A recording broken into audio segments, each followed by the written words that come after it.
नमस्कार, मैं रजनीश खत्री, कमला देवी सिंघवी महाविद्यालय कुचेरा की तरफ से।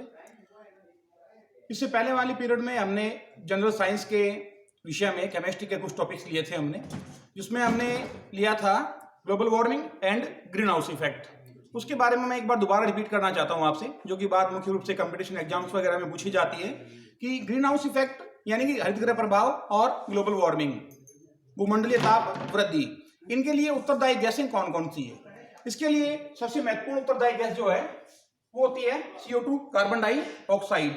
उसके अलावा इसमें कुछ अन्य गैसें, कुछ अन्य पदार्थ जो कि उसके लिए उत्तरदायी होते हैं, उसके बारे में बताया था मैंने आपको, जैसे कि वायुमंडल में पाए जाने वाले जल वाष्प, उसके अलावा मेथेन, उसके अलावा CFC, क्लोरोफ्लोरोकार्बन। ये भी एक बहुत ही महत्वपूर्ण घटक है, इसके बारे में डिस्कशन किया था हमने। इसे कहा जाता है फ्रेऑन।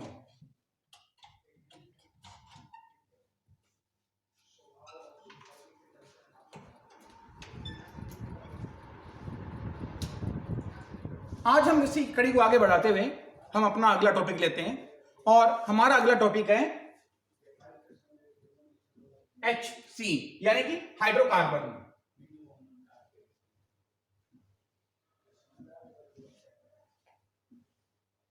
हाइड्रोकार्बन यानी कि वे कंपाउंड्स जिनमें कि कार्बन और हाइड्रोजन निश्चित रूप से पाए जाते हैं, वो कहलाते हैं हाइड्रोकार्बन। इसमें सबसे पहले हम लेते हैं एक छोटा सा टॉपिक जो कि बहुत ही इंपॉर्टेंट भी है, फ्यूल, ईंधन।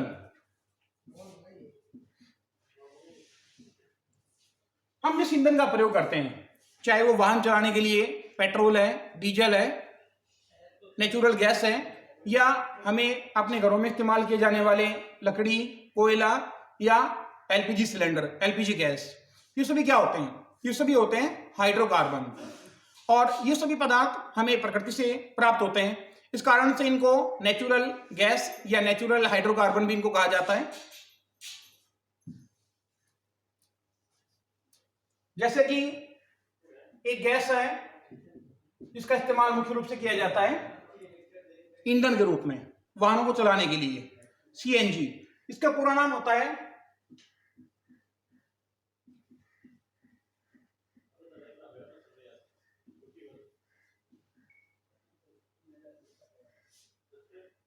ये कंप्रेस्ड नेचुरल गैस यानी कि संपीड़ित प्राकृतिक गैस। CNG का मुख्य घटक कौन सा होता है, ये बात कई बार कंपटीशन एग्जाम्स में आपकी पूछी जाती है, और इसमें मुख्य घटक होता है CH4 यानी कि मेथेन। ये CNG का एक मुख्य घटक होता है। इसका इस्तेमाल आजकल कई शहरों में किया जाता है वाहनों को चलाने में।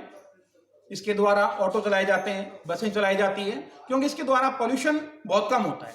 CNG जो होता है ये सबसे बेसिक हाइड्रोकार्बन है, सबसे पहला, सबसे कम कार्बन का एक बेसिक हाइड्रोकार्बन है, और इसके द्वारा पॉल्यूशन बहुत कम होता है। उसका रीजन क्या है? उसका रीजन ये है कि इसका जो मॉलिक्यूलर वेट है वो सबसे कम होता है। ये केवल एक कार्बन का हाइड्रोकार्बन एल्केन है, मेथेन, तो इसके द्वारा पॉल्यूशन बहुत कम होता है। और क्योंकि ये हल्का है, इस कारण से इसके द्वारा कार्बन की जो मात्रा होती है वो भी वायुमंडल में कम निकलती है, इस कारण से पॉल्यूशन कम फैलाता है। उसके अलावा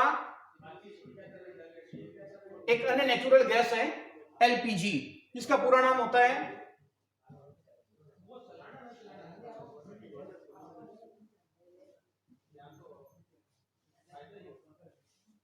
ये लिक्विड पेट्रोलियम गैस, द्रवित प्राकृतिक गैस। ये जो गैस है इसका इस्तेमाल ईंधन के रूप में किया जाता है। उसके अलावा हमारे घरों में जो सिलेंडर आते हैं जिसका इस्तेमाल हम रसोई घर में करते हैं, उसके अंदर भी LPG होता है। अब LPG जो है उसमें कौन कौन सी गैस होती है, देखा जाए तो ये सभी पेट्रोलियम गैस ही है। जो CNG है ये भी पेट्रोलियम गैस है, प्राकृतिक गैस है, और LPG भी पेट्रोलियम गैस है और प्राकृतिक नेचुरल गैस है, क्योंकि ये हमें पेट्रोलियम पदार्थों के द्वारा प्राप्त होती है। अब यहाँ पे एक शब्द आया है पेट्रोलियम। पेट्रोलियम का अर्थ क्या होता है ये हम बाद में करेंगे, पहले हम LPG के बारे में करते हैं। तो हमारे रसोई घरों में इस्तेमाल किया जाने वाले सिलेंडर, जिसका प्रयोग वाहनों को चलाने में भी किया जाता है, उसमें कौन कौन सी गैस होती है उसे कहते हैं LPG। और LPG के अंदर कौन कौन सी गैस होती है, इसमें होता है एक तो ये C2H6 यानी कि एथेन। उसके अलावा इसमें कुछ अन्य गैस भी पाई जाती है, C3H8, इसका नाम होता है प्रोपेन। C4H10, इसमें होता है ब्यूटेन और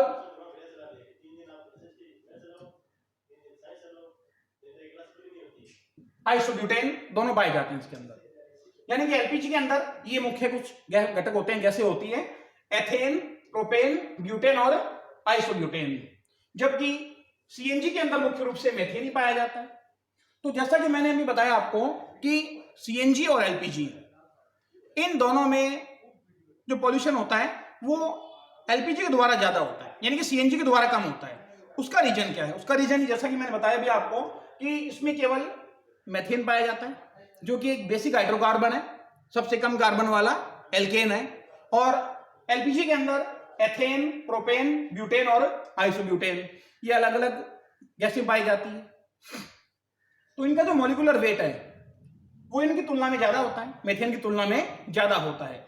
उसके अलावा एलपीजी के में जो घटक पाए जाते हैं, जो गैसें पाई जाती है, उनमें कार्बन परमाणु की संख्या अधिक होती है, यानी कि कार्बन की जो प्रतिशत मात्रा होती है वो भी ज्यादा पाई जाती है। इस कारण से क्या होता है कि इसके द्वारा जो पॉल्यूशन होता है, जो एमिशन होता है, जो उत्सर्जन के द्वारा जो गैसें निकलती हैं, उसमें कार्बन और अन्य तत्व जो होते हैं जो पॉल्यूशन फैलाते हैं, उनकी मात्रा ज्यादा होती है। इस कारण से एलपीजी के द्वारा होने वाला पॉल्यूशन सीएनजी के द्वारा होने वाले पॉल्यूशन से ज्यादा होता है। उसके अलावा मेथेन जो है, यानी कि जो सीएनजी है, वो सबसे हल्की गैस होती है, क्योंकि इसका अणुभार, मॉलिक्यूलर वेट बहुत कम होता है। और हल्की होने के कारण से जब ये लीकेज होती है तो इसका प्रसार जो होता है, फैलाव जो होता है, एक्सपेंशन, वो ज्यादा होता है। तो फैलाव ज्यादा होने के कारण से क्या होगा, ये वायुमंडल में फैल जाएगी। इस कारण से इसके द्वारा आग लगने की संभावना कम होगी। जबकि इसमें कुछ भारी गैसें पाई जाती है, हैवी गैसें पाई जाती है। इस कारण से इसका जो फैलाव होगा वो उतना ज्यादा नहीं हो पाएगा जितना कि सीएनजी का होता है। तो जो फैलाव कम होगा तो ये एक जगह पे इकट्ठी रहेगी, तो इसके द्वारा आग लगने की संभावना ज्यादा हो जाती है। एलपीजी के अंदर एक बात नोट की होगी आपने कि जब हमारे घर के सिलेंडर में गैस लीकेज होती है तो हमें एक स्मेल आती है, बहुत ही उसमें तीव्र दुर्गंध आती है। उसका रीजन क्या है? उसका रीजन ये देखा जाए तो वास्तव में ये सभी गैसें जो होती है ये रंगहीन और गंधहीन, कलरलेस एंड ऑर्डरलेस, इनमें कोई गंध नहीं पाई जाती है। लेकिन हमारे घरेलू सिलेंडर में, एलपीजी के सिलेंडर में जब गैस लीकेज होती है तो हमें एक तीव्र दुर्गंध आती है। उसका रीजन क्या है और वो क्यों आती है? उसका रीजन ये है कि उसमें एक पदार्थ मिलाया जाता है, इसका नाम है एथिल थायोल। बहुत इंपॉर्टेंट बात है, ये पूछी जाती है एग्जाम्स में कि एलपीजी में कौन सा पदार्थ मिलाया जाता है ताकि हमें उसके लीकेज होने का पता जल्दी लग जाता है। उसके अंदर ये मिलाया जाता है पदार्थ एथिल थायोल। इसका एक नाम और भी है और वो है मरकैप्टन। इसे मरकैप्टन भी कहते हैं क्योंकि थायोल ग्रुप जो होता है वो ये होता है, ये सिंगल बॉन्ड एसएच, थायोल, और इसे मरकैप्टन भी कहते हैं। एथिल थायोल इसके अंदर मिलाया जाता है, उसका फॉर्मूला ये होता है एथिल थायोल का, ये एथिल थायोल। और इसमें इसकी जो गंध होती है वो बहुत ही ज्यादा तीक्ष्ण गंध होती है। इस कारण से जैसे ही एलपीजी लीकेज होती है हमें उसका तुरंत पता लग जाता है, हम तुरंत सावधान हो जाते हैं और इसको जो दुर्घटना की संभावना होती है, इसके द्वारा आग लगने की जो संभावना होती है, उसको कम करने का प्रयास करते हैं। एक बात नोट की होगी आपने कि जब एलपीजी कई बार लीकेज होता है उसके द्वारा जो दुर्घटनाएं होती है वो क्यों होती है? क्योंकि एलपीजी जो होती है इसका जो बॉइलिंग पॉइंट होता है वो बहुत ही कम होता है, ये एक चिंगारी के द्वारा आग पकड़ लेती है। तो कई बार जैसे जब एलपीजी लीकेज होता है तो हम घरों में स्विच ऑन कर देते हैं और जैसे स्विच ऑन होता है बिजली का स्विच, उसके द्वारा चिंगारी निकलती है जो कि एलपीजी के द्वारा पकड़ ली जाती है, उसके द्वारा विस्फोट हो जाता है। तो ये बात हमें ध्यान रखनी चाहिए कि जैसे ही हमें एलपीजी का पता लगे हमें बिजली का स्विच ऑन नहीं करना चाहिए और खिड़की और दरवाजे तुरंत खोल देने चाहिए ताकि जो एलपीजी है वो घरों से बाहर चली जाए और आग लगने की संभावना कम हो जाती है। तो ये कुछ बेसिक बातें मैंने बताई आपको।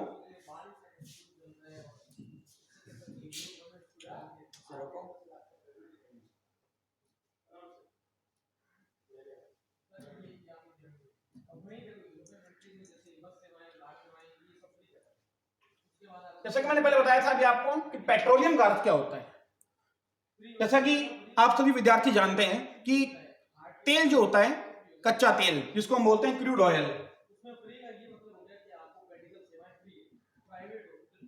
कच्चा तेल, कच्चे तेल का अर्थ क्या होता है? कच्चे तेल के अंदर कई घटक पाए जाते हैं, जैसे कि उसमें प्राकृतिक गैसें पाई जाती है, जिसके बारे में भी डिस्कशन किया हमने।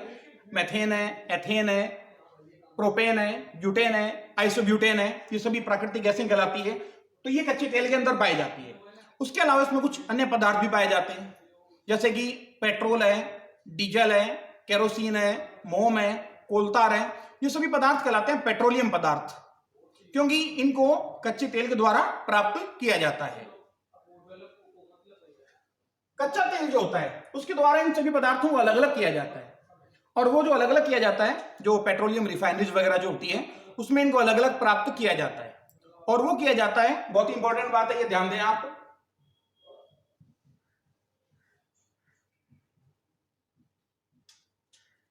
प्रभाजीय आसवन के द्वारा। ये इसमें बहुत ही इंपॉर्टेंट बात है कि प्रभाजीय आसवन के द्वारा इनको अलग अलग किया जाता है। ये बात पूछी जा सकती है कि पेट्रोलियम पदार्थ में से विभिन्न घटकों को, विभिन्न पदार्थों को किस प्रकार से अलग किया जाता है। तो इसके अंदर इंपॉर्टेंट बात है, इनको प्रभाजीय आसवन के द्वारा अलग अलग प्राप्त किया जाता है। प्रभाजीय आसवन क्या होता है, उससे पहले आपको जानना होगा कि आसवन क्या होता है। डिस्टिलेशन, आसवन,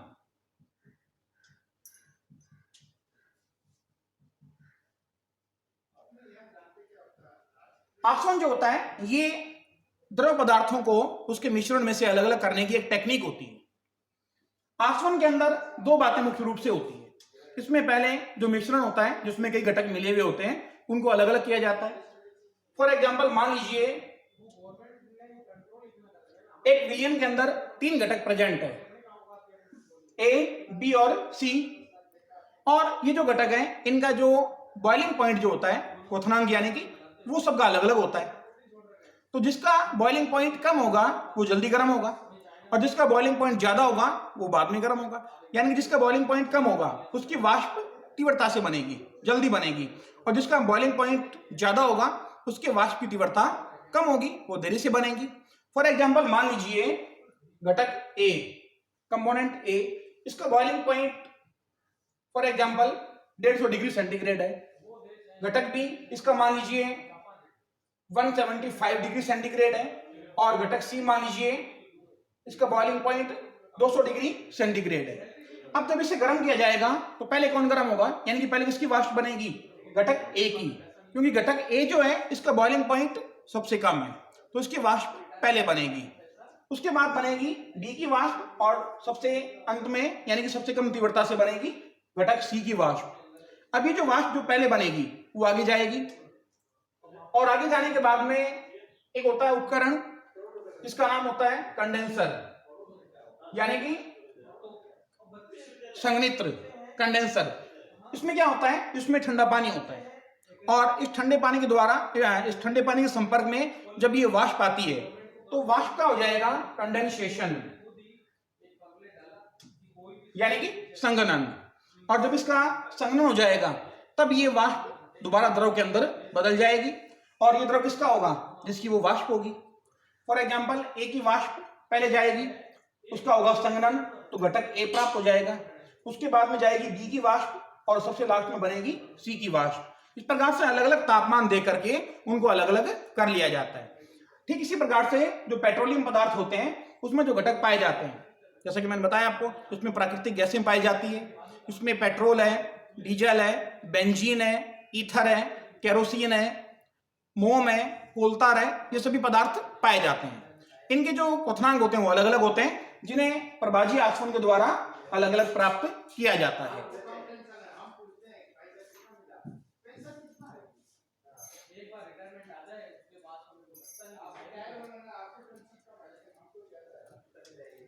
इसमें जैसे कि मैंने बताया आपको कि जो प्राकृतिक गैसें जो होती है, प्राकृतिक गैसों में कार्बन परमाणु की संख्या सबसे कम पाई जाती है, और इनमें कार्बन परमाणु होते हैं 1 से लेकर के 4 तक प्राकृतिक गैसों में, जैसे कि methane, ethane, propane, butane, isobutane, propene, butene, ये सभी घटक इसके अंदर पाए जाते हैं। उसके बाद में C5 से लेकर के C6, इनमें ईथर होते हैं, बेंजीन होते हैं, ये घटक पाए जाते हैं। उसके बाद में C7 से लेकर के C11 तक इनमें पाए जाते हैं पेट्रोल और डीजल। उसके बाद में C12, C12 से लेकर के C16 तक इनमें पाए जाते हैं केरोसिन पाया जाता है इसके अंदर। उसके बाद में जो इसके आगे वाले कार्बन जो होते हैं, कार्बनिक पदार्थ जो होते हैं, उनमें पाए जाते हैं, जैसे मोम पाया जाता है उसके अंदर लुब्रिकेंट ऑयल पाया जाता है, उसके बाद में कोलतार पाया जाता है। तो जैसे जैसे इनका बॉइलिंग पॉइंट बढ़ता है, इनका मॉलिक्यूलर वेट बढ़ता है, तो उसके आधार पर इनको अलग अलग प्राप्त किया जाता है। तो ये हमने किया पेट्रोलियम पदार्थों के बारे में। जैसे कि मैंने बताया आपको, C1 से C4 इसमें पाई जाती है प्राकृतिक गैस, नेचुरल गैस।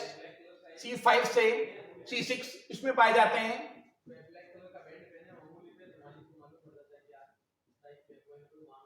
ईथर और बेंजीन। C7 से C11 इनमें पाए जाते हैं पेट्रोल एंड डीजल। C12 से C16 इनमें पाए जाते हैं केरोसिन। और उसके बाद में पाए जाते हैं अन्य घटक, जैसे कि लुब्रिकेंट ऑयल, मोम पाया जाता है। उसके अलावा इसमें कोलतार पाया जाता है, जो कि आगे जो हाइड्रोकार्बन होते हैं अलग अलग कार्बन के, अधिक कार्बन वाले, तो इन सभी के क्वथनांक अलग अलग होते हैं। तो ये हमने आज किया ईंधन के बारे में, जिसका इस्तेमाल हम करते हैं अपने घरों में या वाहनों में। पुराने जमाने में जैसा कि आप जानते हैं लकड़ी का या कोयले का इस्तेमाल किया जाता था, लेकिन उनके द्वारा पोल्यूशन ज्यादा होता है। वर्तमान में उसका इस्तेमाल बहुत ही कम होता है, उसके द्वारा पोल्यूशन ज्यादा होता है। उसका रीजन क्या है कि लकड़ी में और कोयले में कार्बन की मात्रा ज्यादा होती है, और वो जो कार्बन जब मुक्त होता है वायुमंडल में, तो ये प्रदूषण पॉल्यूशन बढ़ाता है। लेकिन नेचुरल गैस जो है, चाहे वो CNG है या वो LPG है, उसके द्वारा पोल्यूशन कम होता है। इन दोनों में भी हम तुलना करें तो सबसे कम पोल्यूशन होता है CNG में, क्योंकि CNG में घटक मेथेन होता है, जिसका मॉलिक्यूलर वेट सबसे कम होता है, जिसमें कार्बन की जो प्रतिशत मात्रा होती है वो सबसे कम पाई जाती है। इस कारण से सबसे कम पोल्यूशन जो होता है वो मेथेन के द्वारा यानी कि CNG के द्वारा होता है। उससे ज्यादा होता है LPG में, क्योंकि उसमें कुछ मॉलिक्यूलर वेट बढ़ जाते हैं और उसमें जो कार्बन की मात्रा होती है वो भी ज्यादा पाई जाती है। पेट्रोल में और डीजल में हम तुलना करें तो दोनों में पोल्यूशन ज्यादा होता है डीजल में, क्योंकि पेट्रोल जो होता है वो हल्का होता है, यानी कि पेट्रोल में पाए जाने वाले जो घटक होते हैं उनका मॉलिक्यूलर वेट कम होता है, उसमें कार्बन की मात्रा कम होती है, और डीजल में कार्बन की मात्रा ज्यादा होती है। तो दोनों में कंपैरिजन हम करें तो डीजल के अंदर पोल्यूशन की मात्रा ज्यादा पाई जाती है। इसी कारण से आजकल जो डीजल व्हीकल है उनका इस्तेमाल कम करने की कोशिश की जा रही है, और मुख्य रूप से गैस और जो इलेक्ट्रिक व्हीकल है उसके बारे में जोर दिया जा रहा है, ताकि जो पोल्यूशन है उसकी संभावना को कम किया जा सके। तो ये हमने आज किया ईंधन के बारे में। इसके बाद में अगला टॉपिक हम कुछ हाइड्रोकार्बन्स के बारे में और भी करेंगे। तब तक के लिए आप इसका अध्ययन करें। धन्यवाद।